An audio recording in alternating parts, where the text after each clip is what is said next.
Hello, everybody, and thank you for tuning in to the Liberty Report. With us today, we have Daniel McAdams, our co-host. Daniel, welcome to the program.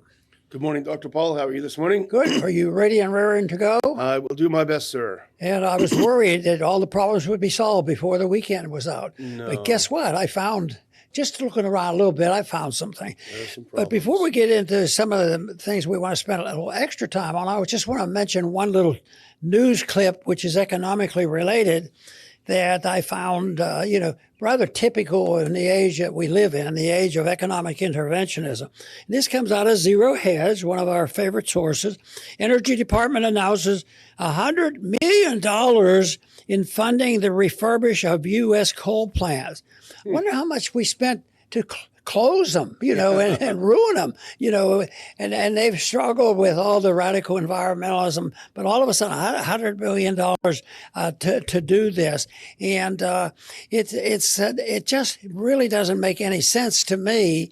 And, we're in this age of worrying about inflation and the spending. But the bigger picture is why did we ever get involved? And then you say, well, the government messed it up, so they should help clean it up. Well, we ought to learn a little bit about prevention of problems like this. So they're going to do something. They'll come up with some regulations and spend the money and to rebuild these plants and make up for all the problems that they gave.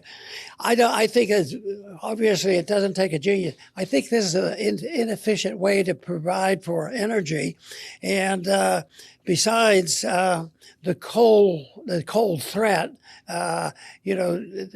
we have to be careful, but I think it was blown way out of proportion. And when you think of some of the problems with windmills, more windmills than solar, but some of that, is worth studying. But to force it on people, it's back to the force. Government will force them to do it. And then there's certain areas of the country, energy prices are still going up. And, energy shouldn't be that expensive, especially if we knew how to use nuclear energy. It would be cheap. But no, we worked it out. There's going to be a lot of expense. Gives them an excuse to print a lot of money, and they're doing that. So that's one little tidbit we're not going to solve today, but I just wanted to mention that, that's the way the system works. And that's why a lot of people get frustrated with politicians and political things. But it's also an important thing to understand why the grocery bills are up. If you understand issues like that, they're related. What do you think about the coal mine thing with the AI bubble? You think that's a relation, or? I think it definitely was, because they've really pushed. And, I was astounded when I found out about even before AI, how much, just looking for crypto. Yeah. What do they takes do? A lot of energy. It takes a lot of money to do mining. You can't mine gold cheaply either. It costs money. So, but it's so silly if. Well, anyway, it depends on what your opinion is on crypto, but that's a lot of money and a lot of energy. That's the big thing, and I think that's the point you make. So now we're short of energy. Now they're going back to accepting the ideas that they fought over for 20 years or so. Yeah. So, but there's another issue that I want to bring up, which was big in the news, and that is what some people might like to brag, it's the wiping out of the Trump administration. He's a lame duck now. We'll never hear from him again. But in reality, we'll have to wait and see just what the damage has been done to the Republicans and to Trump. Yeah, and this is a piece that came out in Politico, and we kind of both started thinking about it and pondering with their claim. If you put that first clip up, Donald Trump enters his lame duck era. And this is in reference, of course, to the shellacking, you might say, that the candidates he backed received in the elections on Tuesday, from New York City to the state of Virginia, and elsewhere, New Jersey, and elsewhere. The Trump-backed, the Republican candidates, they lost completely. Trump even endorsed, Cuomo in New York City. He got smacked on that one. So here's what Politico says about it. If you go to the next one, welcome to the dawn of Trump's lame duck era. Don't expect an immediate stampede away from the president. According to interviews with GOP lawmakers and aides Wednesday, he remains overwhelmingly popular with GOP voters and the party's most dominant leader in a generation. But top political aides signaled Monday that the White House is not worried about a messy family conversation. And here's the point. But with Tuesday's stunning election losses crystallizing the risks to down-ballot Republicans in 26 and beyond, there are growing signs that lawmakers are contending with the facts of their political lives. He'll be gone in just over 3 years while they will be still around. Now, obviously, Politico has a bias. They don't like Trump. They want to portray these elections, Dr. Paul, in the worst possible way for Trump. But nevertheless, it's something that we want to think about, that people should think about, is even just a few months into his administration, maybe the first year into his administration, is he kind of losing the magic? And we have a few different things within that context to talk about. But first of all, let's cue it up to something that I think Trump said yesterday, where he was talking about how fantastic, amazing everything is with the economy and elsewhere. That first audio video clip, let's listen to that one and hear what he has to say, and then let's you can have a comment about that, Dr. Paul. Here we go. Let's listen to Trump here. And I'm pleased to report that today the United States has the strongest economy, the strongest borders, the strongest military, the strongest friendships, and the strongest spirit of any nation anywhere. We have the greatest economy right now. A lot of people don't see that. But if you look at what's happening with all the factories, AI, auto plants all over the country being built, that if you would have thought about that 2 or 3 years ago, you would have said it was the opposite. They were all leaving. Now they're all coming in. They're all coming back and then some. And I think that we can honestly say, and I think you're going to see it even more so over the next 12 months, that this is the golden age of America. This is the golden age. And I'm pleased. Greatest economy, greatest everything, greatest military. Should we close shop? Maybe we should just go home. Because it's going so well. But, it doesn't seem fair, to go after him and say it's all his policies. His policies are contributing to it, obviously, and some of it is, pure political chicaneries. But what he's doing though is he's taken, he's addressing and trying to say everything is all right, but the problems weren't all his doing. Yeah, and you can't have the biggest bubble in the history of the country standing out there by Trump in either these last 6 months or even plus his 4 years. He didn't create that, so he's dealing with some things that are just locked in place because the country, the consumers, the business people, the politicians, everybody, they accepted the temptation of printing money and not working and saving for the wealth that we have to have. We started off with a lot of wealth and we've been living off, and it's like a rich family and rich kids. They used up their inheritance and finally they have to buckle down. And I think that's what's happening to our country. So this recession is really ongoing. It has started, but for him to have to defend and say I didn't do it. Well, why doesn't he tell us the truth of who did it? It's this appetite for free stuff and free money, low interest rates, all these things. And I think that people would accept this, if it sounds logical to them.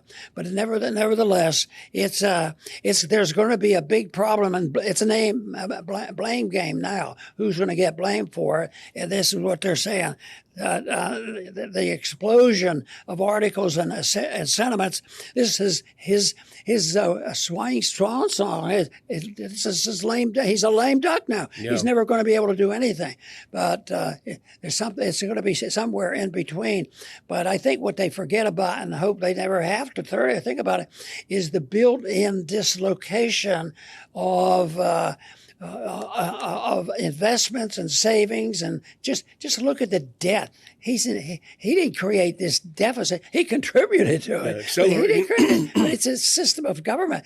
But nobody, either they don't know about it or they don't want to know about it, and they'd like to forget about it, or maybe they're admitting to themselves, we can't do anything about it. We better grab our share and get out of here. Well, one of the things he did say, and I don't have an audio clip of it, but he said that prices are way down. Food prices are way down. And a lot of people have pushed back on that.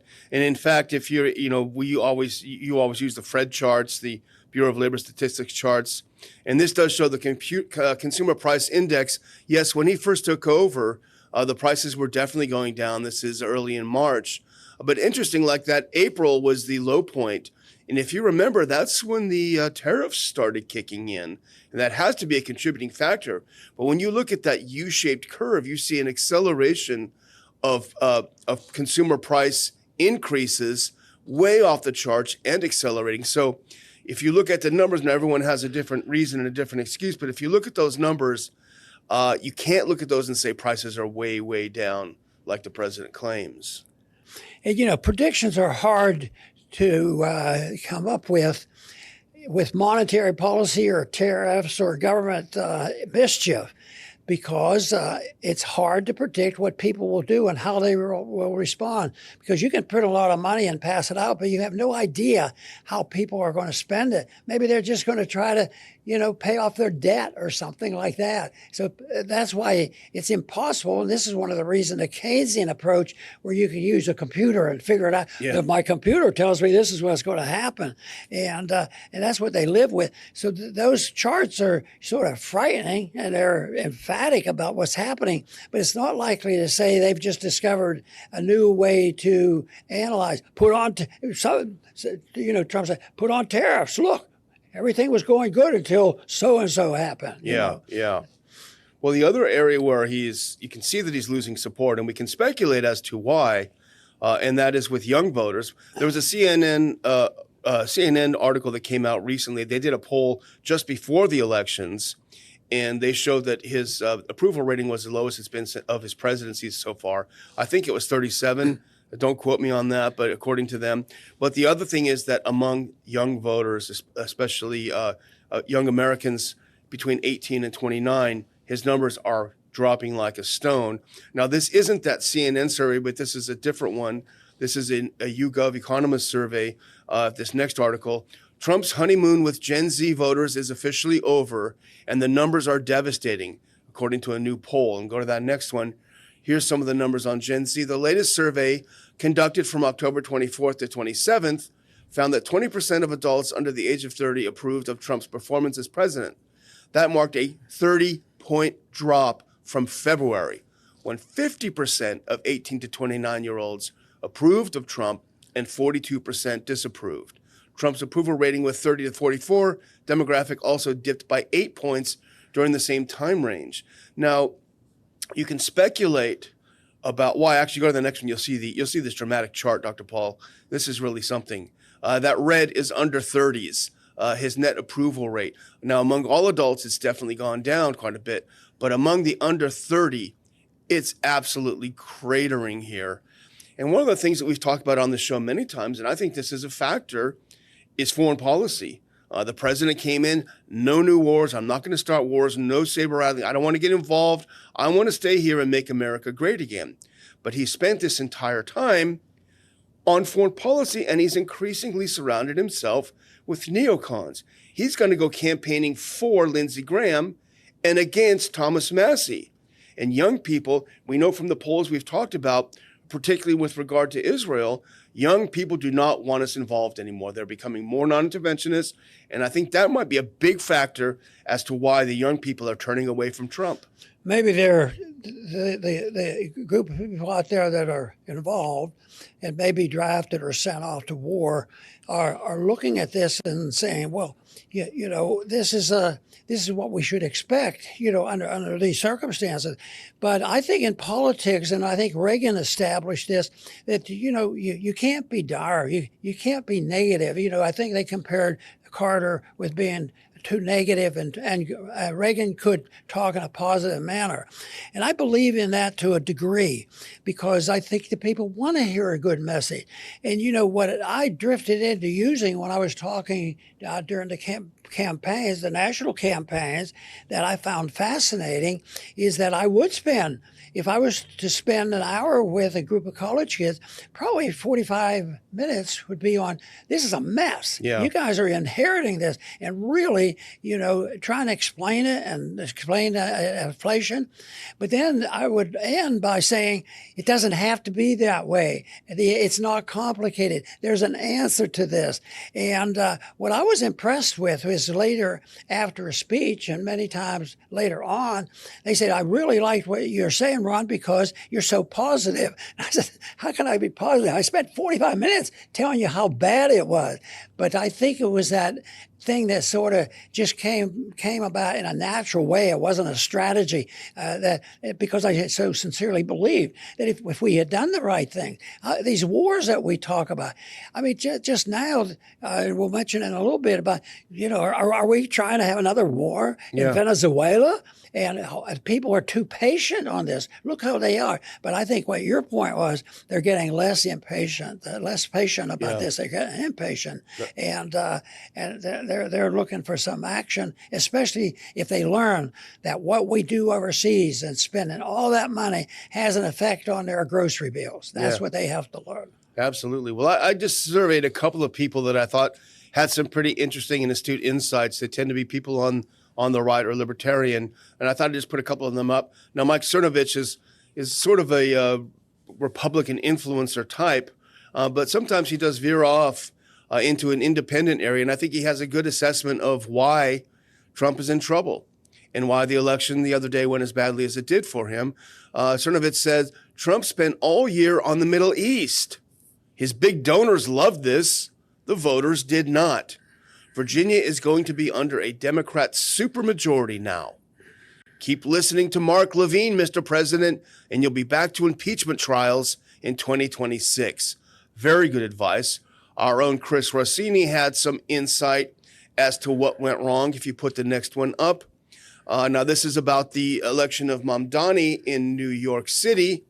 Chris said, back in January, it was Trump who had the mandate. He blew it all. On Israel, on pretending he could bully the world when he can't, and a big bankruptcy bill. Now Democrats are capitalizing and will continue to capitalize. Chris, of course, is right. Our good friend Dave Gronowski also had some good insights. He's got a good piece, by the way, that we republished on ronpaulinstitute.org. Go to that next one. Here's what David wrote about. We watched for a whole year the whole administration flying to Israel every week to co-sign our tax dollars going to clubbing old ladies picking olives and destroying innocent families. And that's a very good point. And now let's turn to the master himself, Thomas Massie, with a great list of what went wrong.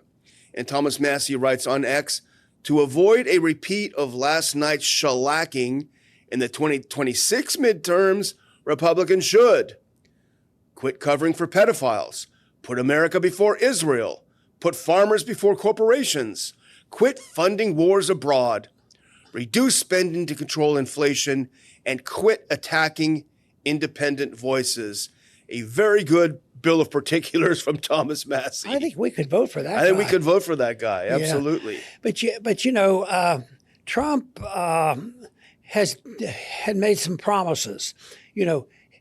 He said it many, many times. We're going to stop wars and not start any new ones.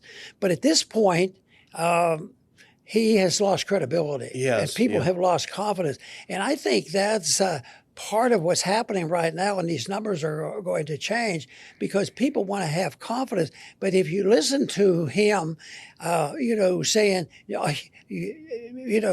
it's not that way. It's wonderful. It's perfect. There's not an ounce of problem. And I think people want to hear the truth of where the problems are and why we're not accomplishing. If he gave Thomas Massie to write his speech for the Middle East, it might be a different story. And he also might get more American people, supporting it as well. So that's a thing. And I think that contributes to the loss of confidence in Trump because we liked what he was saying. Sure, he's not going to start it, and he made an effort and made overtures to this, and yet here we are. I mean, has anything really changed in Ukraine or the Middle East? Some of those places have gotten worse rather than better. And he surrounded himself with neocons, just like in his first administration.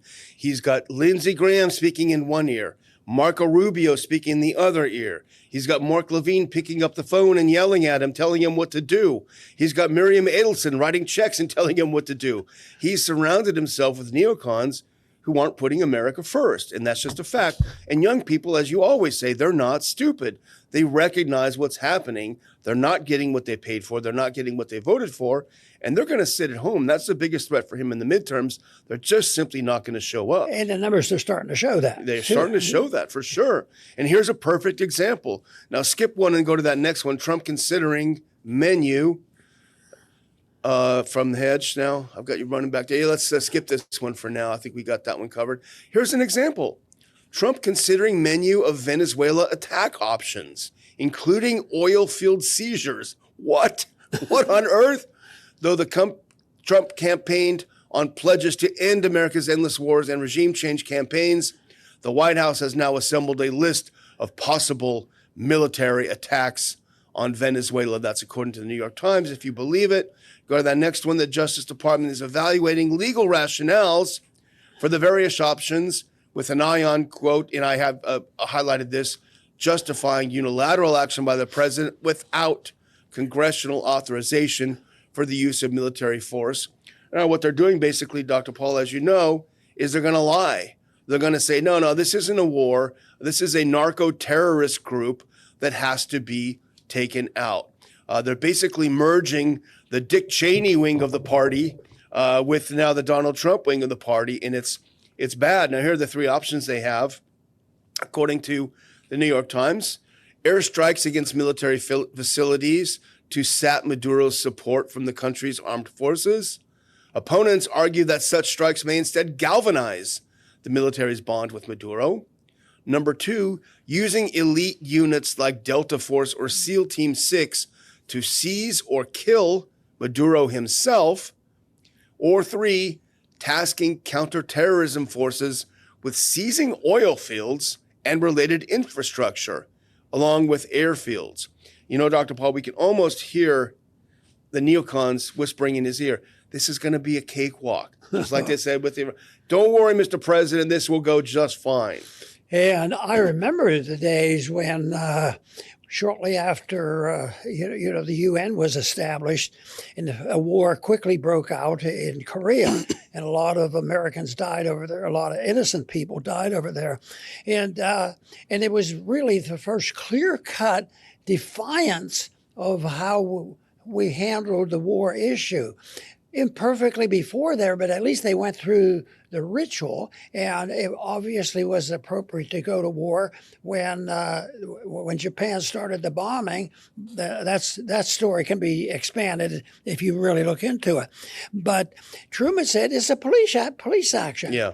And how long did it take for people to realize what is he talking about? And but I think that established his whole principle and it reminds me of the story I tell about when I first went to Congress and had a mini debate with a Democrat on the Foreign Policy Committee, and he says, "Ron, you're whistling Dixie. Well, there's never going to be a declaration of war again." And that's like, how did we get rid of that? Yeah. Well, I was told that we just ignore it. Yeah. We just ignore that part of the Constitution. It's anachronistic now. And what they do is they choose something that everyone opposes. Maduro is not a leader of a country. He's a narco-terrorist. Well, geez, I don't like narco-terrorists. Same thing with Gaddafi. Oh, he's a pervert. He's handing out Viagra to his troops. Oh, I don't like perverts. Take him out. Or Saddam, he's bayoneting incubators, babies in incubators. Well, gosh, I don't like that either. Let's take it out. They do that. They make these lies up. Yeah, but they're targeting somebody, and people say, well, that might be true.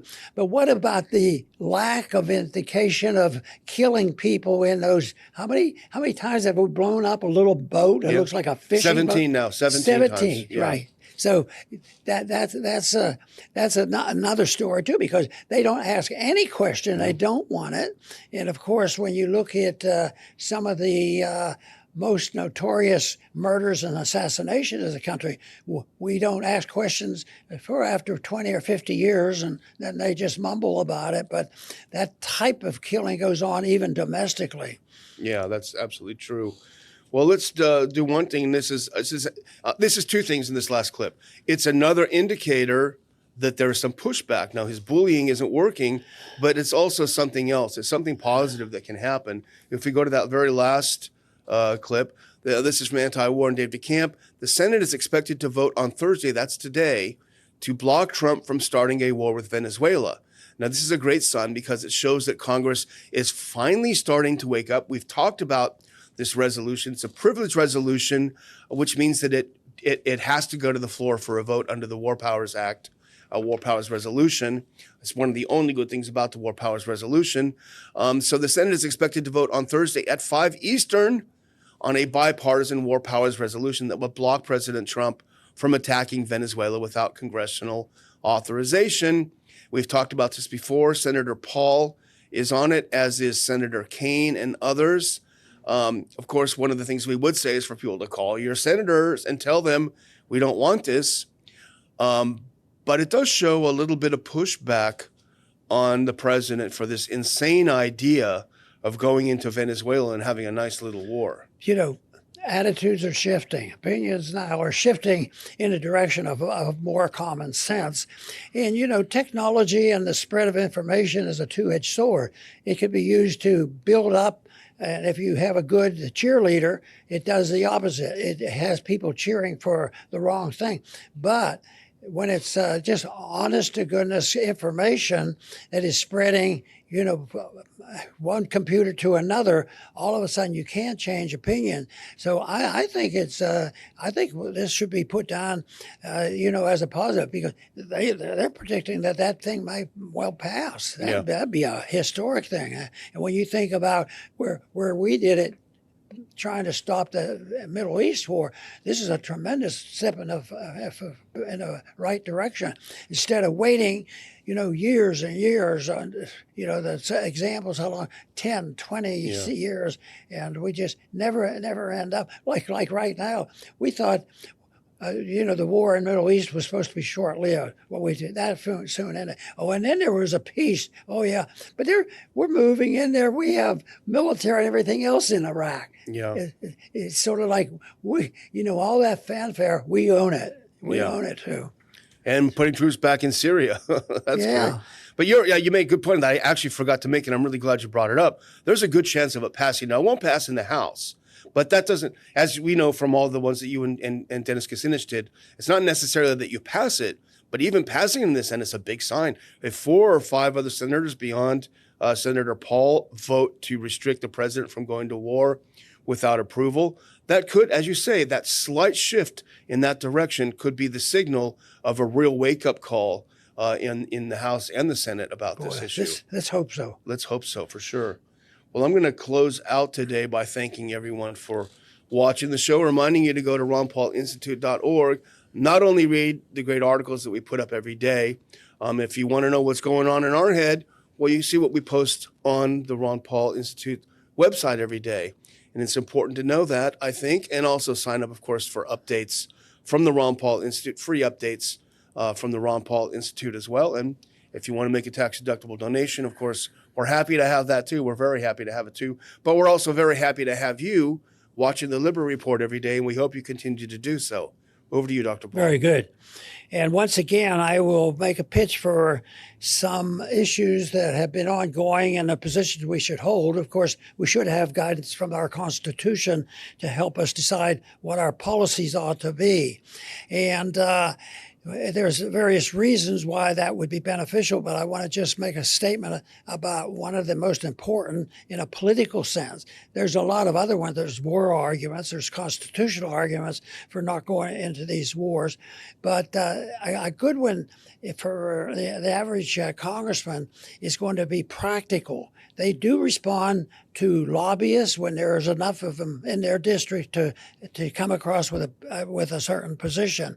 And I think the whole idea of personal liberty and personal sovereignty, if you accept that, yes, you have to accept a tremendous amount of responsibility for your own well-being. But the thing of it is that is practical. Why this is practical is if you're looking for a system that over hundreds, if not thousands of years, where the maximum amount of liberty, personal liberty, where people were allowed to make their own decisions, you were more likely to have peace and prosperity. And we certainly need that. And that's why we will pursue this effort to move us in the direction of personal liberty. I want to thank everybody for tuning in today to the Liberty Report. Please come back soon.